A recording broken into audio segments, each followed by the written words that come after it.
Awkward listeners, Season 5 is on its way, but we felt that our time with FloodFlash's Adam Rimmer at InsurTech Insights 2023 was incredibly valuable. The property insurance market is in crisis, and parametric coverage is a rising and promising opportunity, so we are releasing the extended interview. We hope you enjoy it. So I am Dustyne Bryant, the Personal Lines Academic Director and host of Awkward Insurance Podcast from the National Alliance for Insurance Education and Research, and we are recording live from the InsurTech Insights New York 2023 conference. And right now, who do I have with me? Hey, Dustyne, you have Adam Rimmer, CEO and co-founder of FloodFlash. It's great to be here. Oh, I am so excited to meet with you. I have heard about FloodFlash since I went to the PIA Arkansas event earlier this year. I was talking to a great friend of mine, Brian Thompson, who also happens to deal in parametric insurance. And I can't remember how he mentioned FloodFlash, but ever since then, I was super excited since we just rewrote a segment of one of our curriculum courses called Other Personal Lines Solutions. And it includes parametric coverage, but it was from the earthquake perspective because that's when it entered my brain. Yep. So when I heard there was something for flood, like, oh my God, I had to find out what this was about. So tell us a little bit about, just in case somebody doesn't know what parametric coverage is, explain parametric coverage in the most fun way you can. So maybe the most fun way I can explain parametric insurance is to actually talk about death, which, That's not awkward. Yeah, exactly. So parametric insurance sounds like jargon. It sounds like it's a new thing, but arguably insuring somebody's life or death is kind of the oldest form of cover, really. Right. That is a parametric policy. There is just one parameter. It is, are you dead? Yes. And if that parameter is met, If the answer is if the answer is yes, if that box is checked, then a payout is made to your family. Right. Nobody comes along to work out how much your death cost. Nobody comes along to work out, which bits of your death were pre-existing damage or which bits of your death weren't actually covered under the whole policy. We've just decided that, as a society, as an industry, that actually it's so much simpler for when these bad things happen to have just an agreed amount up front, and when a parameter is met, and that parameter must correlate, with you experiencing a loss, and, in that case, it's, loss of income for a family typically, then a payment is made to get things going again. Right. And importantly, like life insurance, you're not necessarily looking for perfect dollar-for-dollar indemnity, like you might be with a traditional policy. Right. What you're looking for is cash, fast, to get that family, that business, that community back up and running and back operating, and to be more resilient. And that's why it's so powerful. And it strips out so much cost and so much uncertainty that it means that even in the highest risk areas around the globe, we can cover people that traditional underwriters will turn away from.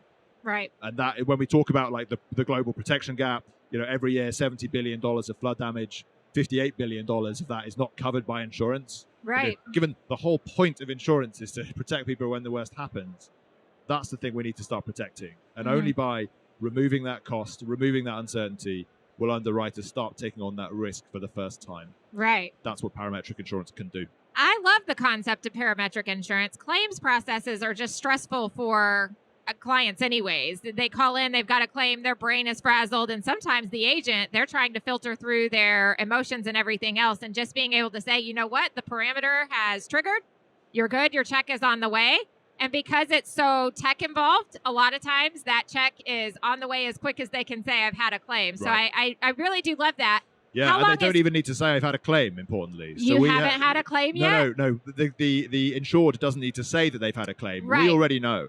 Okay. Like, we actually had, business started in the UK. We've been writing in the UK for about 4 years. We've just launched in the US. I've actually just moved to New York with my family. I got my 18-month-old twins on a plane, and we've moved to Brooklyn as part of our putting our shoulder to the wheel over here. Oh, God bless. And now you've got to deal with the fires that are coming down from Canada right now. Oh, my gosh. Exactly. But, in the UK, we had one example where it was a rental property that we were insuring. Okay. The landlords of that property were in Australia.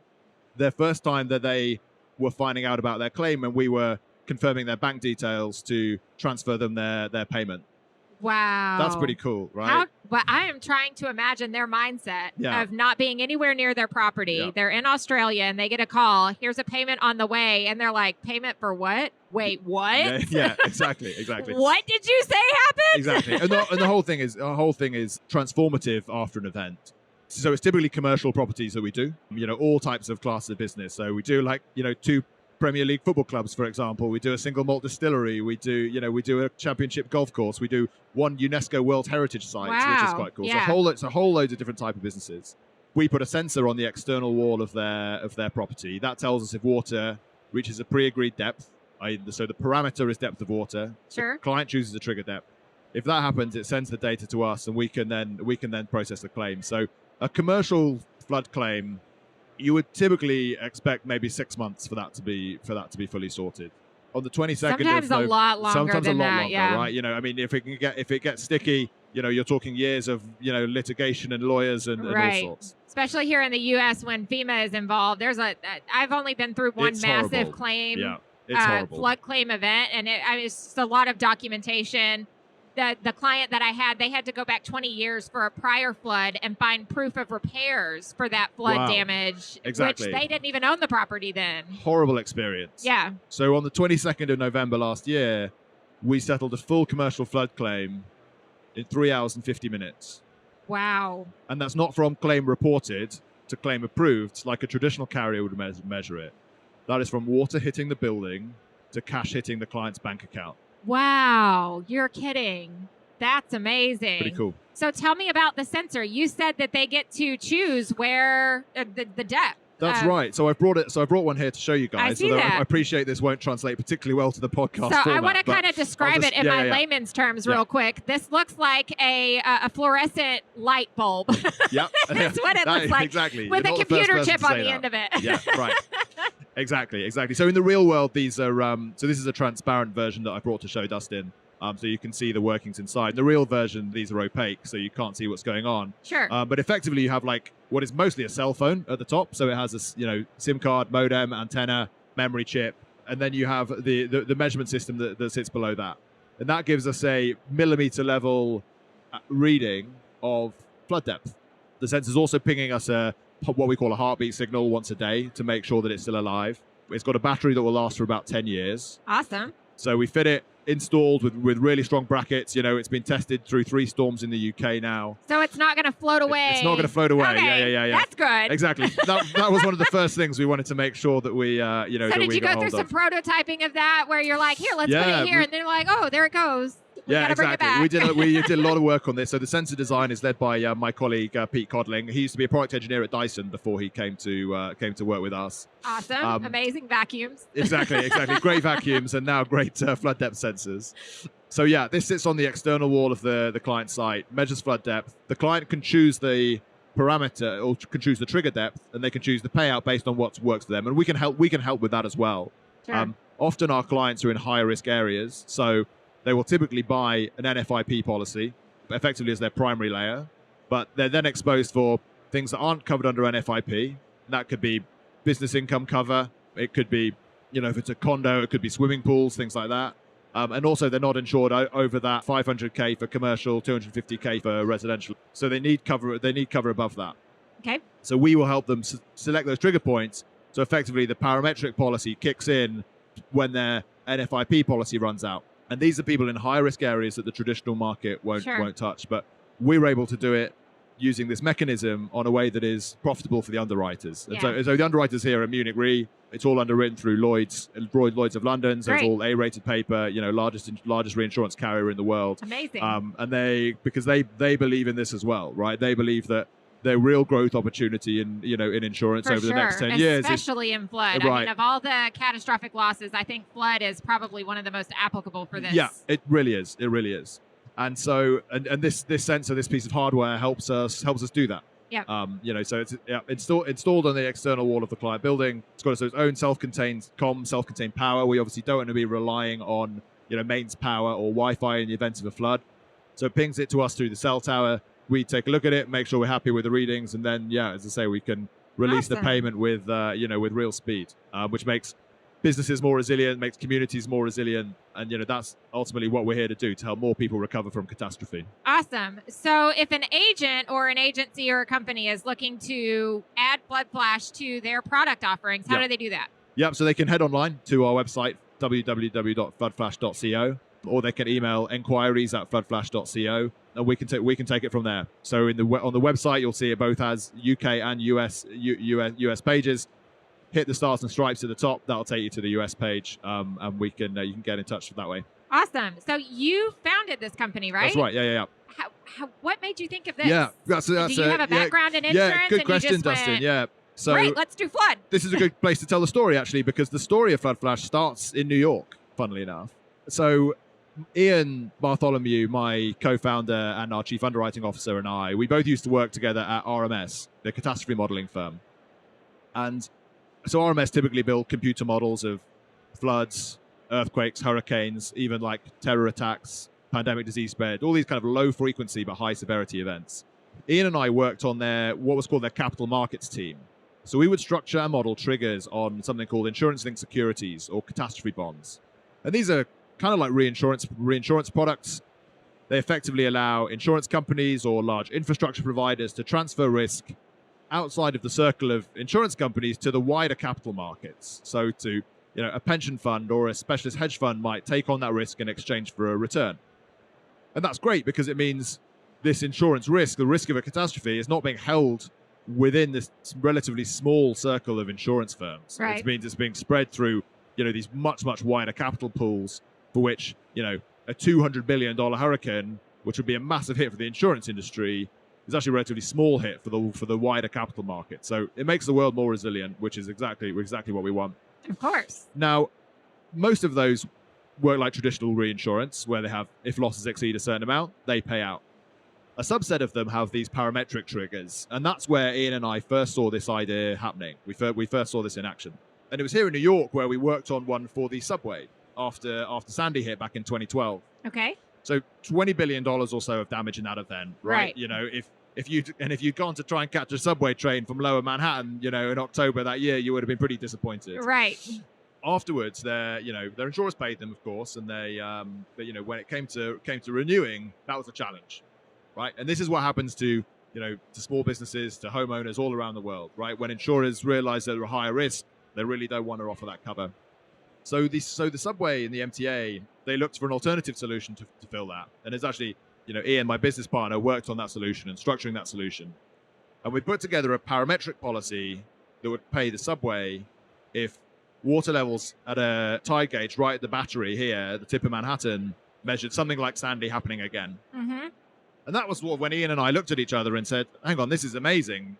5 minutes ago, this subway was really struggling to get cover, but using this parametric method, they've now got covered.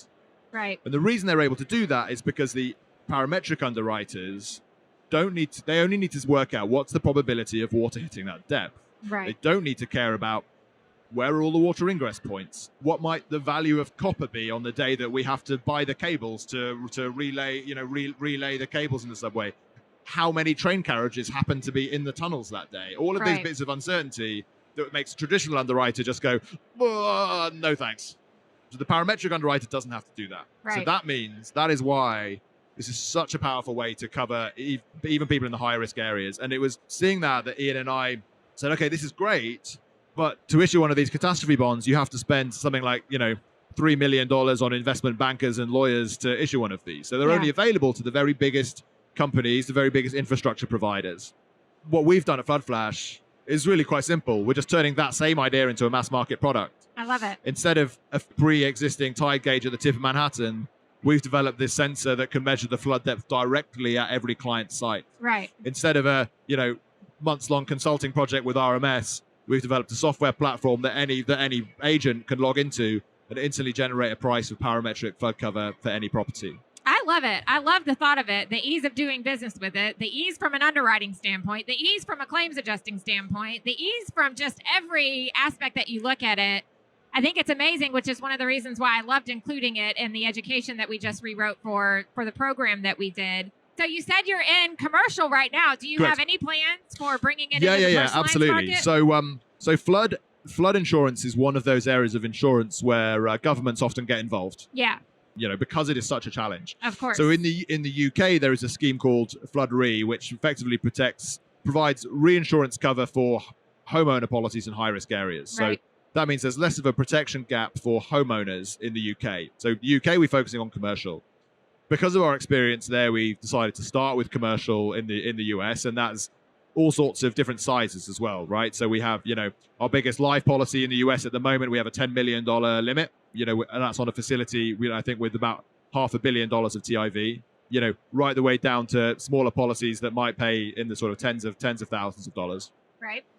On the personal line side, we're getting a lot of inquiries about it. So if we see that demand start to build, that's when we'll start to open, and I think particularly like the area it is likely to fit is for people who need in high risk areas. So, on the coastlines, by the rivers, who need more cover than the 250K they can get under the NFIP. Right. That is where I expect this to be really powerful. Well, I could see it being really powerful there, but I could also see it in the way of a lot of people don't expect flood to actually impact them. I get a lot of like rebuttals as an agent where, I live on a hill. They don't understand the concept of flood, but having something that's smaller that you can trigger that way rather than having to rely just solely on the FEMA, or is that what FloodFlash does? Is they always go above the government coverage that you have? The NFIP or the FEMA coverage? Not all the time by any means, right? So in the UK, people use it effectively as their primary layer. But that's where I see it being really beneficial, where you could buy like a $10,000 policy or a $15,000, whatever you.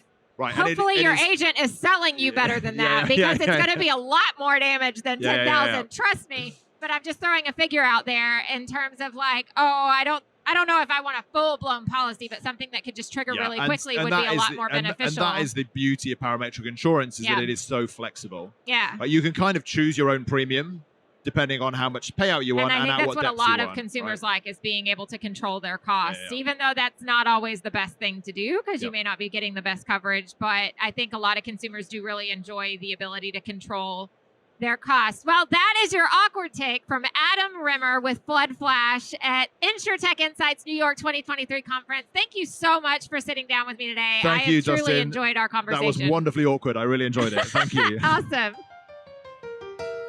Thanks for hanging out and listening to another Awkward Insurance Conversation. If you haven't already, be sure to join the Awkward Insurance Facebook community. We have an amazing group of people on there. And for more episodes, head over to the National Alliance website at scic.com. Now go forth and be awkward. Toodles! That's awkward.